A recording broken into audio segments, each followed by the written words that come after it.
श्री परमात्मने नमः।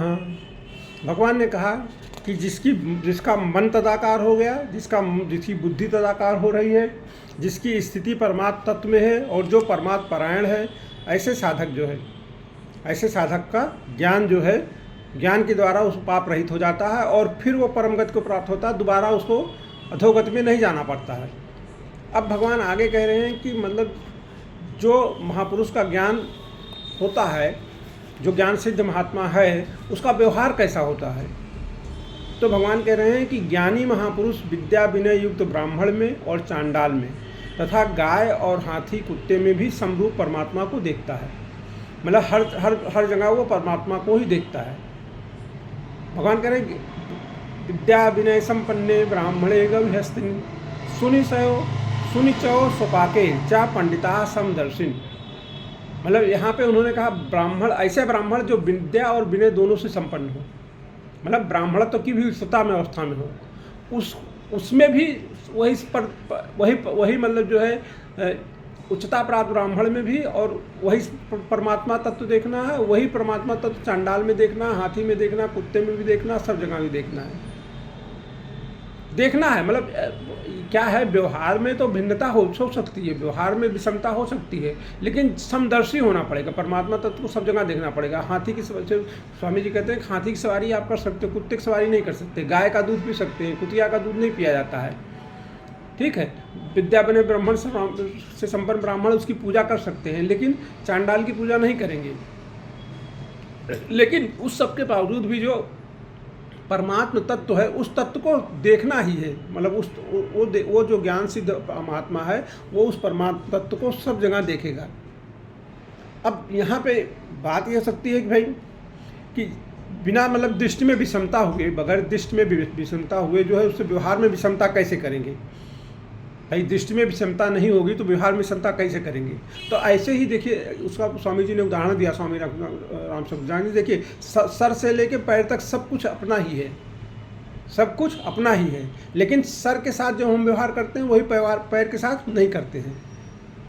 सर से लेकर पैर तक सब अपना है, सब लगता है कि मेरा ही। हाथ के साथ जो व्यवहार करते हैं वो पैर के साथ नहीं करते हैं। गुदा के साथ जो व्यवहार करते हैं वो और जगह नहीं करते हैं। गुदा में हाथ लग जाए तो तुरंत हाथ धोते हैं, लेकिन सर पे हाथ लग जाए तो हाथ नहीं धोते हैं। ऐसे ही किसी का मान लीजिए किसी से हमारा पैर लग गया, किसी को पैर से हमने टच कर दिया गलती से, तो हम उसमें हाथ जोड़ते हैं, भैया गलती हो गई। लेकिन हाथ से किसी को टच कर दिया तो गलती नहीं मानते हैं, मतलब गलती नहीं मानी जाती है। तो ऐसे ही मतलब जो है व्यवहार में हर जगह जो है व्यवहार में अलग अलग व्यवहार होते हुए भी दृष्टि में हमारी क्षमता है। हमारा सर से लेकर पैर तक अगर कहीं भी मतलब दर्द होने लगे, सर में दर्द होने लगे या पैर में दर्द होने लगे, तो एक ही लगन से डॉक्टर के पास जाएंगे। तो स्वामी जी कह रहे हैं कि मतलब जब जो है ऐसी स्थिति हो जाए कि भाई व्यवहार में भले भी क्षमता है, लेकिन दृष्टि में समानता होनी चाहिए। तो भगवान कह रहे हैं कि ये क्षमता आएगी कैसे। मतलब स्वामी जी बता रहे हैं कि क्षमता आएगी कैसे। थोड़ा उसका विस्तार से चर्चा की है, तो अपने उसको थोड़ा विस्तार से बात करते हैं, क्योंकि बहुत ज़रूरी है। यही मतलब ज्ञान की व्यवहार से भी धीरे धीरे सब जगह देखते देखते भी ये ज्ञान स्थित हो जाएगा कि हाँ, हर जगह परमात्मा ही व्याप्त है। तो वो व्यवहार में कैसे देखा जाए, समदर्शी कैसे बना जाए, उसके बारे में स्वामी जी ने बहुत अच्छी चर्चा की है विस्तार से। स्वामी जी कह रहे हैं कि आजकल समता पर विशेष चर्चा चल रही है। सबके साथ समता का व्यवहार करो, ऐसा प्रचार किया जा रहा है। परंतु वास्तव में समता किसे कहते हैं और कब आती है, जिसे समझने की बड़ी आवश्यकता है। समता कोई खेल तमाशा नहीं है। वो स्वामी जी कह रहे हैं समता कोई खेल तमाशा नहीं है, परमात्मा का स्वरूप है। समता जो है परमात्मा का स्वरूप है। जिसका मन समता में स्थित हो जाता है वो जीते जी परमात्मा को प्राप्त हो जाता है, संसार में विजय प्राप्त कर लेता है और परब्रह्म का अनुभव कर लेता है। वो कह रहे हैं समता तब आती है, स्वामी जी कह रहे हैं समता तब आती है जब दूसरों का दुख अपना दुख और दूसरों का सुख अपना सुख हो जाता है। दूसरों का दुख अपना दुख हो जाए वो थोड़ा आसान बात है, लेकिन दूसरों का सुख अपना सुख हो जाए वो थोड़ा कठिन बात है। लेकिन जब दूसरों का दुख और दूसरों का सुख अपना सुख हो जाए, अपना दुख हो जाए, तब वो समता आती है। स्वामी जी कह रहे हैं कि जब भगवान ने आगे गीता में कहा है कि हे अर्जुन, जो पुरुष अपने शरीर की तरह मेरे को सब जगह सम देखता है, जैसे हम शरीर में अपने को सब जगह एक जैसा देखते हैं, ऐसे जो सब पूरे मतलब जो पुरुष अपने शरीर की तरह मेरे को सब जगह सम देखता है और सुख और थोड़ा दुख को भी सब जगह सम देखता है, वो योगी परम श्रेष्ठ माना गया है। जैसे शरीर के किसी भी अंग में पीड़ा होने पर हम उसका एक ही लगन से, एक ही मतलब एफर्ट से जो है प्रयास करते हैं कि पीड़ा जल्दी दूर हो जाए। ऐसे ही किसी भी प्राणी को दुख संताप हो तो उसको दूर करने की लगन जो है लग जाए तब समता आती है। यार इसका दुख है, इसको कैसे दूर किया जाए, तो समता आ जाएगी। तुलसीदास जी ने रामायण में लिखा है, रामचरितमानस में, पर दुख दुख, दूसरे के दुख से दुख हो, और सुख सुख देखे पर, और दूसरे का सुख देखने से सुख हो, तब समता आएगी। और जब तक अपने सुख की लालसा है तब तक चाहे शरीर कितना भी त्याग कर ले, समता नहीं आएगी, जब तक केवल अपने सुख की लालसा है। परंतु जब हृदय से लगन लग जाएगी कि दूसरे को सुख कैसे पहुँचे, उनको आराम कैसे हो, उनको लाभ कैसे हो, उनका कल्याण कैसे हो, तब ये समता स्वतः आ जाती है। इसका आरंभ सर्वप्रथम अपने घर से करना चाहिए। हृदय में ऐसा भाव हो कि किसी को किंचित मात्र भी दुख या कष्ट ना पहुँचे, किसी का भी कभी अनिष्ट ना हो। चाहे मैं कितना भी कष्ट पाऊँ, पर मेरे माता पिता, स्त्री पुत्र, भाई भौजाई आदि को सुख होना चाहिए। घर वालों को सुख पहुँचाने में अपने हृदय में शांति आएगी। जहाँ अपने घर में भी संबंध नहीं है वहाँ भी सुख पहुँचाएंगे तो विशेष आनंद की लहरें आने लगेंगी। अपने जहाँ संबंध नहीं वहाँ भी सब सुख पहुँचाने की कोशिश करेंगे तो विशेष आनंद की लहरें आने लगेंगी। परंतु ममतापूर्वक सुख पहुँचाने से हमारी उन्नति नहीं हो पाएगी। खाली ममतापूर्वक सुख पहुँचाएंगे कि हमारा भाई है इसको सुख पहुँचे, हमारे माँ बाप हैं इसको सुख पहुँचे, तो उतनी उन्नति नहीं आ पाएगी। जहाँ हमारी ममता न हो वहाँ सुख पहुँचाएँ, अथवा जहाँ हम ममतापूर्वक सुख पहुँचाते हैं वहाँ से अपनी ममता हटा लें, तब दोनों का परिणाम एक ही होगा। ममता हटा के सुख पहुँचाएँ तब दोनों का परिणाम एक ही होगा। चित्रकूट में भगवान लक्ष्मण जी भगवान राम और सीता जी की सेवा कैसे करते हैं ये बताते हुए स्वामी गोस्वामी तुलसीदास लिखते हैं, सेवं लखन सिय रघुवीर जिम अविवेकी पुरुष शरीर है। अर्थात लक्ष्मण जी भगवान राम और सीता जी की कैसे वैसे सेवा करते हैं जैसे एक ज्ञानी पुरुष अपने शरीर की सेवा करता है। अपने शरीर की सेवा करना, उसे सुख पहुँचाना समझदारी नहीं है, क्योंकि शरीर तो जो है, शरीर की सेवा तो पशु भी करते हैं। जैसे बद्री को अपने बच्चे पर इतनी ममता रहती है कि मरने के बाद भी वो उसके शरीर को पकड़े हुए चलती है, छोड़ती नहीं है। परंतु जब कोई वस्तु खोने के लिए मिल जाती, खाने के लिए मिल जाती है, तब वो स्वयं खा लेती है, पर बच्चे को नहीं खाने देती। बच्चा मतलब वो मर जाएगा तो उसको चिपटाए रहेगी, छोड़ेगी नहीं, लेकिन जब खाने को मिलेगा खुद खा लेगी, बच्चे को नहीं खिलाएगी। बच्चा जिंदा है तब, और बच्चा खाने की चेष्टा भी करेगा तो उसको घुड़की मारती, चींची करके भगा देती है। अतः ममता रहते हुए समता आना संभव। ममता को पहले भगाना पड़ेगा, तभी समता आएगी। जिसमें हमें कुछ लेना देना नहीं, जिससे हमारा कोई स्वार्थ नहीं, ऐसे व्यक्ति के साथ भी हम प्रेम पूर्वक अच्छा से अच्छा बर्ताव करें जिससे उसका हित हो। कोई व्यक्ति मार्ग में भटक गया, उसे मार्ग का पता नहीं है और हमसे पूछता है तो हमसे बड़ी प्रसन्नता से मार्ग बताएं, अथवा कुछ दूर तक उसके साथ चलें और हमें हृदय में प्रत्यक्ष सुख का शांति का अनुभव होगा। परंतु यदि हम जानते हुए उसे मार्ग नहीं बताएंगे तो हमारे हृदय में सुख नहीं होगा। किसी को प्यास लगी है तो उसे बता दें भाई इधर आओ, ठंडा पानी पिला देते हैं, फिर अपना हृदय देखें, हमारे हृदय में प्रसन्नता आएगी। यह सुख हमारा कल्याण करने वाला है। हमारा दुख ना दूसरा दुख पाए पर मैं सुख लूँ, यह सुख पतन करने वाला है। इससे ना तो व्यवहार में ही हमारी उन्नति होगी और ना परमार्थ में। हम सत्संग का आयोजन करते हैं तो उनसे प्रेम पूर्वक कहें कि आइए यहाँ बैठिए, उन्हें वहाँ बैठाइए जहाँ से ठीक अच्छी तरह सुन सकें, वह आराम से कैसे बैठ सकें, ठीक तरह से कैसे सुन सकें, सब ऐसा भाव रखें। दूसरे को सुख पहुँचाने का भाव है। सबके हित में अपनी प्रीति हो गई है, उन्हें भगवान प्राप्त हो जाते हैं।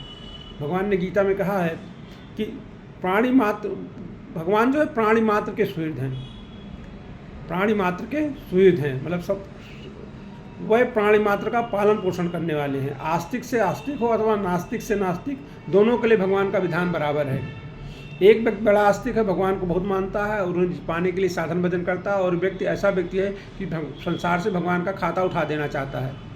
भगवान को मानने से भगवान और भगवान के कारण ही दुनिया दुख पा रही है, भगवान नाम की कोई चीज़ है नहीं, ऐसा उसके हृदय में भाव है और ऐसा ही प्रचार करता है। ऐसे नास्तिक से नास्तिक व्यक्ति को भी की भी प्यास जल मिटाता है, और यही जल जो है आस्तिक से आस्तिक व्यक्ति की भी प्यास मिटाता है। जल में यह भेद नहीं है कि वो आस्तिक की प्यास मिटाए, ठीक तरह से शांत करे, और नास्तिक की प्यास शांत ना करे। मतलब जल ये नहीं देख रहा है कि ये भगवान का प्यारा है और ये भगवान की बात नहीं कर रहा है, भगवान को प्यार नहीं कर रहा है, वो सबका एक तरह से कर देता है। ऐसे ही सूर्य समान रीत से सबको प्रकाश देता है, हवा समान रीत से सबको सांस लेने देती है। पृथ्वी समान रीत से सबको रहने का स्थान देती है। इस प्रकार भगवान की रची हुई प्रत्येक वस्तु अपना समान रीत से मिलती है, सबको समान रीत से मिलती है। समता का अर्थ यह नहीं है कि समान रीत से सबके साथ रोटी बेटी का व्यवहार किया जाए। स्वामी जी बहुत बहुत अच्छी बात कर रहे हैं कि समता का अर्थ ये नहीं कि समान रीत से सबके साथ रोटी बेटी का व्यवहार किया जाए। व्यवहार में समता तो महान पतन करने वाली चीज़ है। समान बर्ताव यमराज का मौत का नाम है, क्योंकि उसके बर्ताव में विषमता नहीं होती है। यमराज सबके साथ समान व्यवहार करते हैं, सबको मार देते हैं, चाहे महात्मा हो अथवा गृहस्थ हो, चाहे कोई साधु हो, पशु हो, देवता हो, मौत सबकी बराबर होती है। इसलिए यमराज को समवर्ती, समान बर्ताव करने वाला कहा गया है। समवर्ती नहीं बनना, समान बर्ताव नहीं करना है, समदर्शी बनना है, सबको समान देखना है। पशुओं में भी समान बर्ताव पाया जाता है। कह रहे हैं कुत्ता ब्राह्मण की रसोई जाता है तो पैर धोकर नहीं जाता है, ब्राह्मण की रसोई है तो किसी की भी रसोई हो, जैसा हो वैसा ही चला जाता है, क्योंकि ये उसकी समता है, वो समान व्यवहार कर रहा है। पर मनुष्य के लिए समता नहीं है, प्रत्युत महान पछता है। समता तो ये कि दूसरों का दुख कैसे मिटे, दूसरों को कुछ सुख कैसे हो, आराम कैसे हो, ऐसी समता रखते हुए बर्ताव में पवित्रता निर्मलता रखनी चाहिए। बर्ताव में पवित्रता रखने से अंतःकरण पवित्र और निर्मल होता है, परंतु बर्ताव में अपवित्रता रखने से खान पान आदि अंतःकरण में पवित्रता आती है, जिससे अशांति पड़ती है।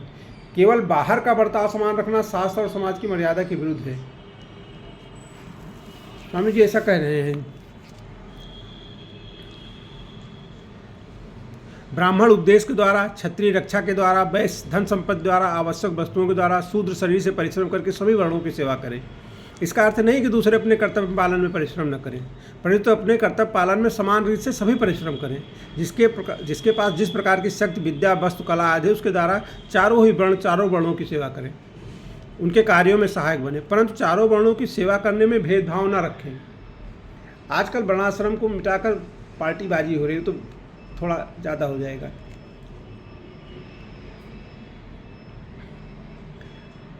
स्वामी जी कह रहे हैं पहले लोग चारों वर्णों और आश्रमों की मर्यादा में चलते थे और सुख शांति पूर्वक रहते थे। आज वर्णाश्रम की मर्यादा को मिटाकर अनेक पार्टियां बनाई जा रही।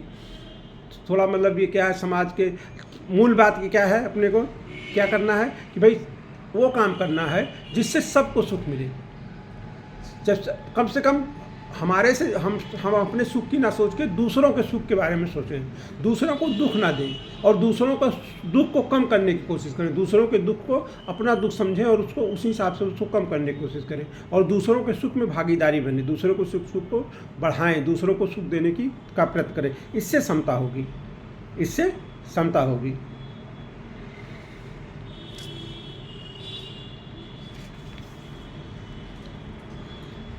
अब जो समता भगवान ने बताई है पहले, उसकी महिमा बता रहे हैं। उसकी महिमा क्या है? जिसका अंतःकरण समता में स्थित है, उन्होंने इस जीवित आश्रम अवस्था में संपूर्ण शास्त्र को जीत लिया है, अर्थात वह जीवन मुक्त हो गए हैं। क्योंकि ब्रह्म निर्दोष है, सम है, इसलिए वह ब्रह्म में स्थित है। जो ब्रह्म है, जो पुरुष है, जो आत्मा है, वो निर्दोष है और सम है। तो इसलिए जिन लोगों ने भी इस समता को प्राप्त कर लिया अंतःकरण में, जो सबके सुख का ही सोचते हैं, सबके दुख का ही मतलब दुख का कम करने और सुख को बढ़ाने के, दूसरों के दुख को कम करने और दूसरों के सुख को बढ़ाने का सोचते हैं, जिनका अंतःकरण समता में, उन्होंने जीवित अवस्था में ही, उन्होंने जीते जी ही जीवन मुक्त हो गए हैं। उनको जीवन मुक्त कहा जाएगा, जो दूसरों के सुख को बढ़ाने, दूसरों के सुख में अपना सुख देख रहे हैं और दूसरों के दुख में अपना दुख देख रहे हैं। स्वामी जी कह रहे हैं परमात्म तत्व अथवा स्वरूप में स्वाभाविक स्थिति का अनुभव होने पर जब मन बुद्धि में राग द्वेष कामना विषमता आदि का सर्वथा अभाव हो जाता है, मतलब कोई राग द्वेष नहीं है, कोई कामना नहीं है, कोई विषमता नहीं है, तब मन बुद्धि में स्वतः स्वाभाविक समता आ जाती है, लानी नहीं पड़ती है। बाहर से देखने पर महापुरुष और साधारण पुरुष में खाना पीना चलना फिरना व्यवहार एक सा ही देखता है, पर महापुरुषों के अंतःकरण में निरंतर समता निर्दोषता शांति रहती है और साधारण पुरुषों के अंतःकरण में विषमता रहती है, दोष रहता है, अशांति रहती है। जैसे पूर्व में और पश्चिम में दोनों ओर पर्वत हो तो पूर्व में सूर्य का उदय होना नहीं दिखता है, परंतु पश्चिम में स्थित पर्वत की चोटी पर प्रकाश दिखने से सूर्य के उदय होने में कोई संदेह नहीं रहता है, कारण कि सूर्य का उदय हुए बिना पश्चिम के पर्वत पर प्रकाश दिखना संभव ही नहीं है। ऐसे ही जिनके मन बुद्धि पर मान अपमान निंदा स्तुति सुख दुख आदि का कोई असर नहीं पड़ता, तथा जिनके मन बुद्धि राग द्वेष हर्ष शोक आदि विकारों से सर्वथा रहित हैं, उनकी स्वरूप में स्वाभाविक स्थिति हो गई है।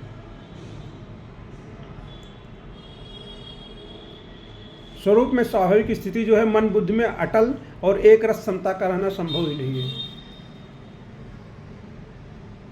मतलब दोनों बातें नहीं हो सकती हैं। सभी मनुष्य परमात्मा तत्व की प्राप्ति कर सकते हैं, स्वामी जी कह रहे हैं सभी मनुष्य कर सकते हैं, मतलब ये समता सब प्राप्त कर सकते हैं। कोई इसमें ये नहीं है कि ये प्राप्त कर सकते हैं वो प्राप्त नहीं कर सकते, ये समता सब प्राप्त कर सकते हैं। मनुष्य जीते जी वर्तमान में ही सारे संसार को जी सकता है, अर्थात संसार से मुक्त हो सकता है, इस संसार से जीवन मुक्त हो सकता है। मोक्ष कोई मतलब जो है मृतकों के लिए आश्रित मतलब आरक्षित जगह नहीं है कि मोक्ष तभी मिलेगा जब मर जाएंगे। जीवन मुक्त हो सकता है बशर्ते वो समता की स्थिति को प्राप्त करें। और समता की स्थिति का प्राप्त होना का तरीका यही है कि राग द्वेष से, सुख दुख से, और कामना से, आसक्ति से, ममता से मुक्त हो जाए। और मुक्त होने का तरीका भगवान ने बता दिया कि भाई दूसरे के दुख को अपना दुख समझे और दूसरे के सुख को अपना सुख समझे। जैसे अपने शरीर में कहीं भी पीड़ा हो उसके लिए जो है वो मतलब शरीर में अपने अंगों के साथ वो विषम व्यवहार करता है। जो व्यवहार सर के साथ करता है वो पैर के साथ नहीं करता है। लेकिन अगर सर में पीड़ा हो चाहे पैर में पीड़ा हो, वो दौड़ के जो है उसको पीड़ा को दूर करने के लिए दवाई लेने डॉक्टर के पास जाएगा। ऐसे ही व्यवहार में विषमता का करते हुए भी विषमता जरूरी है। व्यवहार में सबके साथ समान वो नहीं किया जा सकता। जो लोग कॉन्स्टिट्यूशन पढ़े हैं वो जानते होंगे कॉन्स्टिट्यूशनल लॉ का जूरिस्प्रूडेंस है, मतलब कॉन्स्टिट्यूशनल लॉ का जो विधि शास्त्र है वो क्या है कि like should be treated like, unlike should not be treated like. ये जो हमारे संविधान में समता का जो है अनुच्छेद 14 में जो विधि के समक्ष समता का बात कही गई है उसका मूल यही है कि like should be treated like, unlike should not be treated like. तो वही कह रहे हैं भगवान कि वो भले हो लेकिन देखना सबको समान है। आप ट्रीट चाहे जैसे करें, लाइक को लाइक मत ट्रीट करिए, लाइक को लाइक ट्रीट करिए, बट समदर्शी देखना, भगवान को सब जगह देखना, भगवान का स्वरूप ही सब जगह देखना है। और वो तभी आएगा जब दूसरे के दुख में अपना दुख और दूसरे के सुख में अपना सुख देखेंगे। शरीर, इंद्रिया, मन, बुद्धि, प्राणी, पदार्थ, घटना आज सब पर है और इन सब के अधीन रहना ही उसे पराधीन कहते हैं। जो मतलब पराधीनता क्या है? पराधीनता यही है कि हम जो है अपने शरीर, इंद्रियां, मन, बुद्धि, प्राणी, घटना इन्हीं के ऊपर, इन्हीं के अधीन है। हमारा मन जैसा कहता है हम मन के अधीन हैं। हमें एक बार एक आदमी ने बहुत अच्छी बात मुझे कही थी, मुझे हमेशा याद रहती थी। बच्चा था, ज़्यादा बड़ा आदमी नहीं था, तो मुझे बहुत अच्छी बात कही। बोला कि सबसे सुखी कौन है? मुझे बताइए कि सबसे सुखी कौन है। मैंने कहा भाई तुम ही बताओ, हमें तो आइडिया नहीं है इतना कि कौन सबसे सुखी है। बोला भैया जिसका मन अपने बस में वो सबसे सुखी है, और सबसे दुखी वो है जिसका मन दूसरे के बस में है। तो अपने मन को अपने बस में करना है, इंद्रियों को अपने बस में करना है। सबको किसी पदार्थ कोई चीज़ मिल जाए सुखी हो गए, तो उस चीज़ के ऊपर हमारा मन हमारा जो है सब टिका हुआ है ना। वो चीज़ चली जाएगी हम दुखी हो जाएंगे, तो हमारा मन उसके बस में हो गया ना, हमारे बस में नहीं है।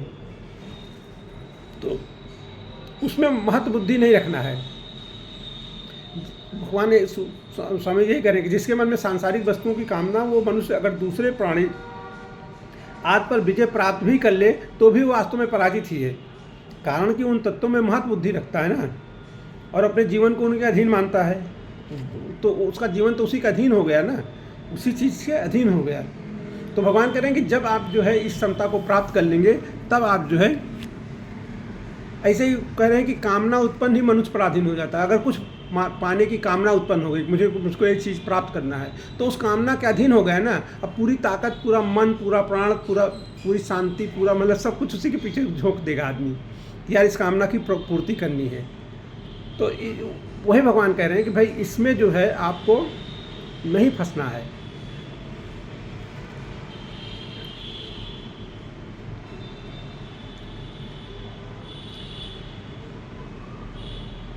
परमात्म तत्व में दोष विकार है, विषमता है ही नहीं। जो परमात्म तत्व है उसमें कोई दोष विकार नहीं। उसमें तो तीन ही चीज़ें परमात्म तत्व में, वो परमानेंट है, सत्य है, हमेशा रहेगा, चित्त है, चैतन्य है, और तीसरा आनंद की स्थिति, उसको कोई सुख दुख व्यापता ही नहीं है। जितने भी दोष या विषमताएं हैं वो सब प्रकृति से रागपूर्वक संबंध मांगने से हो जाती है। जितने भी दुख जीवन में है वो प्रकृति के साथ अपना संबंध मांगने से हो जाते हैं। ये मेरा है, ये मेरा नहीं है। भगवान श्री राम ने लक्ष्मण जी से कहा कि मैं और मोर तोर तय माया, मतलब ये मेरा है और ये मैं हूँ, ये मेरा है, ये तुम हो और ये तुम्हारा है, यही माया है।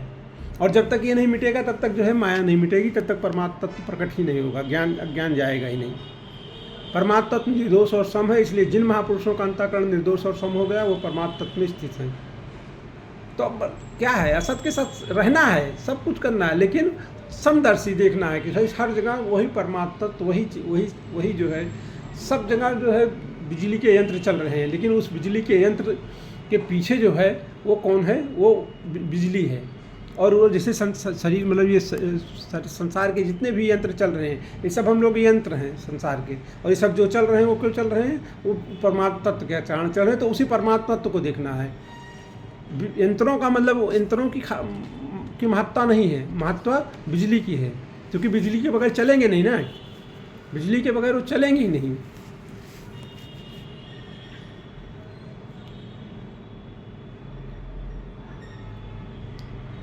भगवान कह रहे हैं कि जो ये स्थिति है, इस स्थिति को प्राप्ति का साधन और उसकी सिद्ध मतलब स्थिति हो गई है, उसके क्या लक्षण है भगवान बता रहे हैं कि इसका साधन क्या है और इसकी आ गई है, वो स्थिति आ गई है, उसके क्या लक्षण है।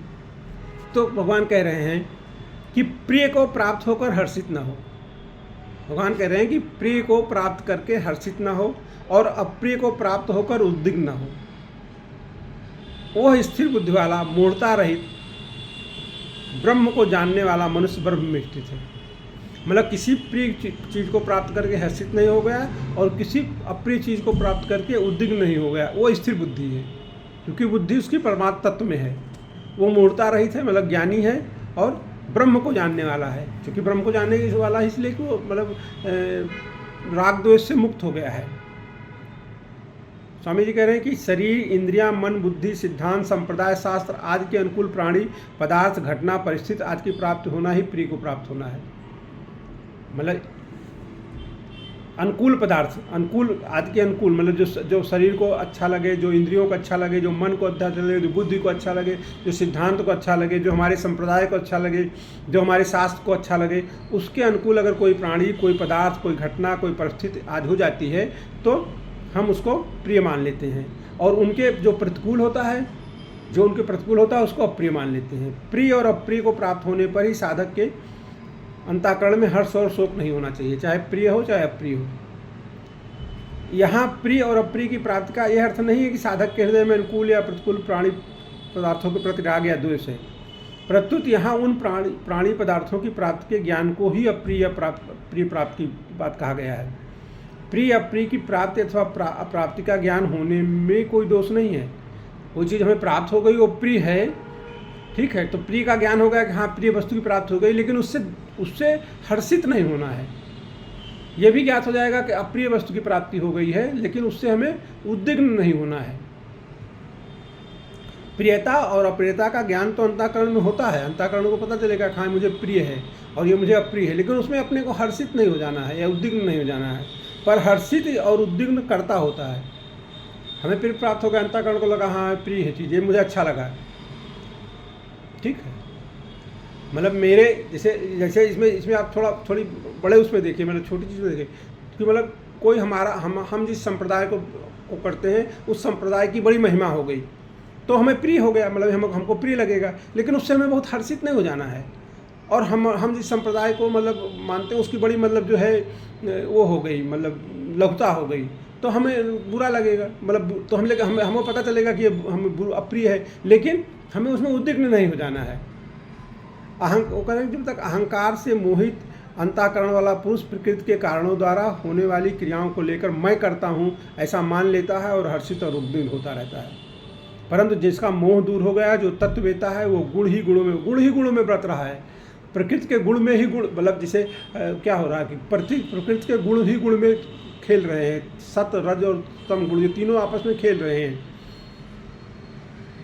हम लोग जो अभी चर्चा कर रहे हैं तो हमारा सतगुण बढ़ा हुआ है, इसमें हमारा अपना कुछ नहीं है। सतगुण बढ़ा हुआ है इसलिए चर्चा कर रहे हैं। जिस दिन सतगुण कम हो जाएगा उस दिन छोड़े कि क्या यार बकवास करते हैं, आधा घंटा छोड़ जाने दो, प्रमाद आ जाएगा ना। तम गुण जिस दिन बढ़ जाएगा उस दिन ये छूट जाएगा, उस दिन ये छूट जाएगा। तो ऐसे ही है, मतलब गुण सतगुण बढ़ा हुआ है इसलिए जो है चर्चा हो रही है। जिस दिन तम गुण बढ़ जाएगा, छोड़ो यार कहाँ, सो जाओ, तो उस दिन ये छूट जाएगा।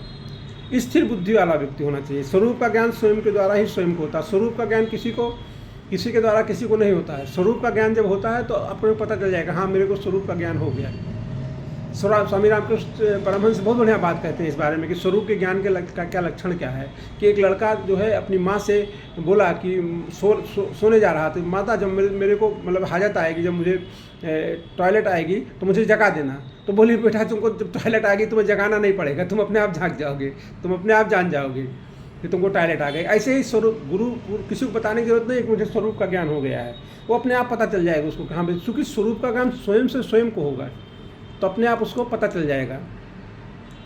उसमें वो ज्ञान ही, उसमें ज्ञाता ज्ञेय नहीं होता कि ज्ञाता अलग है ज्ञेय अलग है ज्ञान अलग। वो एक ही जगह एक ही चीज़ है, सब जगह एक ही है। वो कर्ण निरपेक्ष होता है ज्ञान। तो स्थिर बुद्धि व्यक्ति को वो पता चल जाएगा कि भाई अभी ये उसकी बुद्धि स्थिर तभी होगी जब वो जो है विकल्प से, संदेह से, विपरीत भावना से, असंभावना आदि की नहीं रह जाती है। और जो परमात्मा सदा सर्वत्र विद्यमान है उसका अनुभव न होना, और जिसकी स्वतंत्र सत्ता नहीं है उस उत्पत्तिशील विशाल विनाशील संसार को सत्य माना, ऐसी मूर्खता साधारण मनुष्य में रहती है। मतलब परमात्मा तत्व तो सब जगह विद्यमान है, परमात्मा तत्व के कारण ही संसार चल रहा है। और लोग कह रहे हैं कि नहीं यार वो परमात्मा तत्व तो है ही नहीं है। और जो मतलब जो लगातार बदल रहा है, जिस बच्चे को आपने कल देखा था उसी बच्चे को आज आप नहीं देख रहे हैं। जिस गंगा में आपने डुबकी लगाई थी उसी गंगा में आप ऊपर नहीं आते थे, तो पानी बह चुका होता है। तो उसको आप समझ रहे कि नहीं, ये जो है उसको समझा जा रहा है कि मतलब ये जो है स्थिर चीज़ है, ये मतलब सत्य है। तो ये जो है सम्मूढ़ता है, ये मतलब जहाँ ये इस मूर्खता का भाव हो जाएगा, हर जगह परमात्मा तत्व देखेगा, तभी वो जो है परमात्मा से अलग होकर परमात्मा का अनुभव नहीं होगा। परमात्मा का अनुभव तभी होगा जब परमात्मा से कोई आदमी जुड़ जाएगा, जब उससे उसकी प्राप्ति हो जाएगी। परमात्मा का अनुभव होने में अनुभविता, अनुभव और भाव, वही बात जो मैंने अभी स्वामी रामकृष्ण आचार्य परमहंस जी बताते थे कि बताना नहीं पड़ेगा तुमको हाजत आई है, अपने आप पता चल जाएगा। वास्तव में संपूर्ण प्राणी तत्व से नित्य निरंतर ब्रह्म में स्थित है। रामकृष्ण परमहंस से जब भी कोई पूछता था आत्मा के बारे में तो कहता आत्मा कहीं ढूंढना नहीं है, आत्मा या ब्रह्म को कहीं ढूंढना थोड़ी है, ये तो यही है, अभी हैं, बस तुमने उनके ऊपर पर्दा डाल रखा है। तुमने अपने मतलब अपने आप का कि मैं हूँ उसका पर्दा डाल रखा है। और जिस दिन वो मैं नहीं हूँ परमात्मा है, उस दिन वो पर्दा हट जाएगा। तो वो परमात्मा कहीं ढूंढने थोड़ी जाना है कि वहाँ जाएंगे तो आत्मा मिल जाएगी। आत्मा अभी है, यही है और सबको प्राप्य है।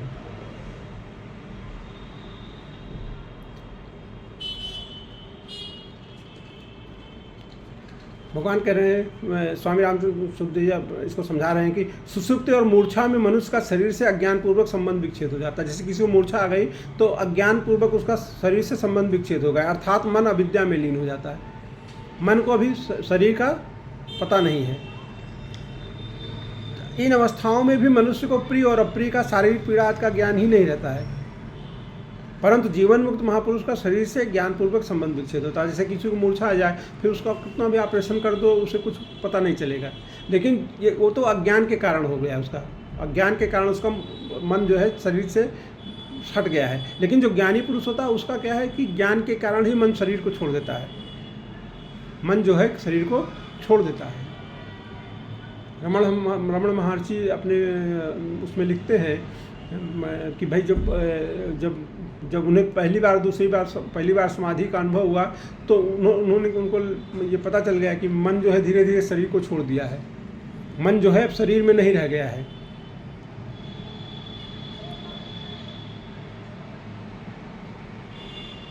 आगे फिर स्वामी जी और चर्चा करते हैं कि ब्रह्म में स्वाभाविक स्थिति का अनुभव किस प्रकार होता है। ये सब आगे की चर्चा जो है भगवान ने की है, स्वामी जी ने उसका विश्लेषण किया है, तो हम इसकी चर्चा कल करेंगे।